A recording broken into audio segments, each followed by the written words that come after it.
Welcome to my unboxing of the PA238 Pro Art Series LED backlit monitor from ASUS that has been around the world. You can see it's covered in shipping labels and packing tape, and yes, this is not the first time this product's been unboxed, but it is a cool product and it is here in the lab, so we might as well do a video about it. Now, I did do a video a while back about the Pro Art 24-inch monitor, which we are actually still using to this day for the very important task of monitoring our filming while we shoot. So it's actually in there in the tech tips room. Yep, so it's gonna go get you guys a shot of it.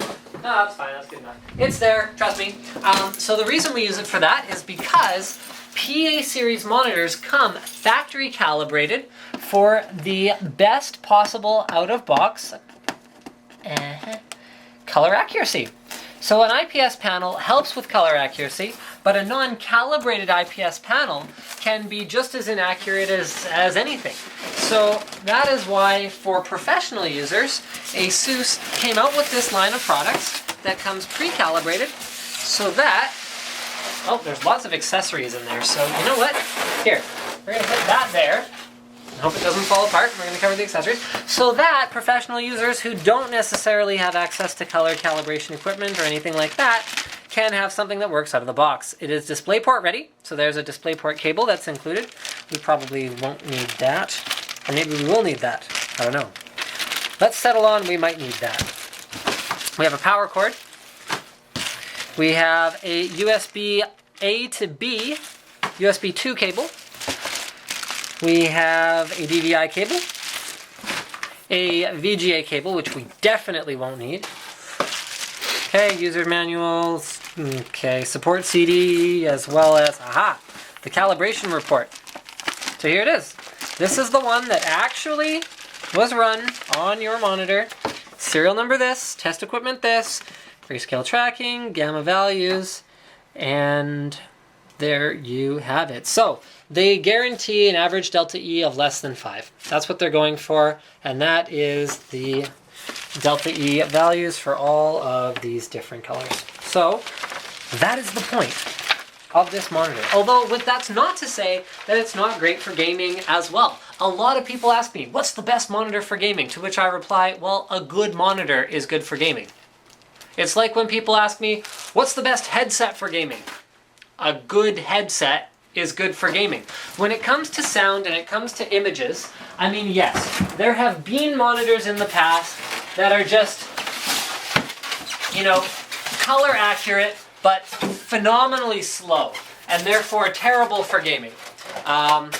Although with the headset example, there's no such thing as a headset that's terrible but good for gaming, or vice versa. So while there have been monitors in the past that have been pretty terrible for gaming, it's not really the case anymore with most modern VA or IPS or PLS panels. So this is an IPS panel, and it has a 6 millisecond response time. I have personally used the 24-inch version for gaming. It is a very satisfactory experience. 2 thumbs up, and I personally find that the improved color accuracy and vividness of the image is definitely an acceptable trade-off for any minute difference in input lag or in response time of the pixels compared to a TN panel, which if you guys follow me on Twitter, you know that I am not a huge fan of TN panels. Anything but a TN panel is sort of my philosophy. So in terms of inputs, we've got a ton of inputs that are supported in side-by-side or picture-in-picture. Except you can't do HDMI and DVI at the same time. So you can do VGA and DVI picture-in-picture, you know, these and these, these and these, these and these. So DisplayPort, HDMI, DVI, VGA. We've got an audio pass-through as well as USB 2 in, so that supports 2 off here and 2 off here with the internal hub. We've also got an internal power supply in this monitor. I do like to see that. And power switch. All right, what makes Pro Art Series special? Well, it is highly styrofoam resistant. As you can plainly see, so is my shirt. Snowing in the Tech Tips lab. There we go, that looks a little bit better now. Okay, has a couple cool things. This is called Quick Fit. So you got inches here and here, centimeters here and here, And then you can actually press the quick fit button, which is this guy right there. And what it does is it brings up a variety of different documents or a variety of different things that you might actually have to scale something against, which is very convenient if you're creating something that is intended to be printed out a particular size, or if you're working on something that is going to be an A4 document, you can really preview it in the actual size that it will be, and you can even have grid lines that'll help you line things up according to how big you want them to be. If you've ever tried to like print a greeting card or something on your computer, you know how frustrating it is if you actually don't have any idea what the scale of it's going to be like once you actually print it out. Very robust stand. The Pro Art series monitors have awesome stands. So you've got all of this to whatever this is called, swivel, right?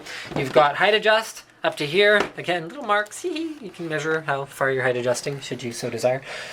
So there you go, just like that. You've got swivel? Tilt? I don't know what this is. No, this isn't tilt. This is whatever. Goes into portrait mode. Okay. Just that way, like that. You've also got tilt. This one's tilt. Okay.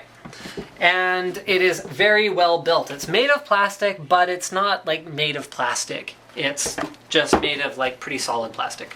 Okay, got lots of ventilation holes here on the back. Once again, you can actually measure like how many degrees off you are with the built-in markers on the back. Very adorable. I think that pretty much covers everything I wanted to say about it. So what's the advantage? Well, it's got, oh, right, it has 10-bit lookup tables. So what that means is that it can actually produce more accurate and more smooth gradients of color. So on really horrible TN panels, and I'm not going to name any names over here, but we're actually going to go look at one. You know, not naming any names, but you know what? This demo isn't going to work this time, unfortunately, because yeah. Okay, 3D monitors tend to be the worst offenders for this, but for whatever reason, I had a different color scheme on the start menu, and you know how the colors kind of fade along towards the end of the start menu? I could actually see blocks of color like this, like they didn't fade smoothly. On a monitor like this, I mean, that's an extreme example the other way, but this is an extreme example in terms of like not going to be blocks of color. So everything will fade very, very smoothly. It can actually produce more colors in addition to being accurate than a standard monitor can. I think I mentioned the LED backlight already, so it's mercury free and therefore more environmentally friendly. And I think we're pretty much done. So thank you for checking out my unboxing of the PA238Q from ASUS. Don't forget to subscribe to Linus Tech Tips for more unboxings, reviews, and other computer videos. Yeah, it's a 1080p monitor, in case you guys were wondering. 1920 by 1080, I don't think I ever mentioned that.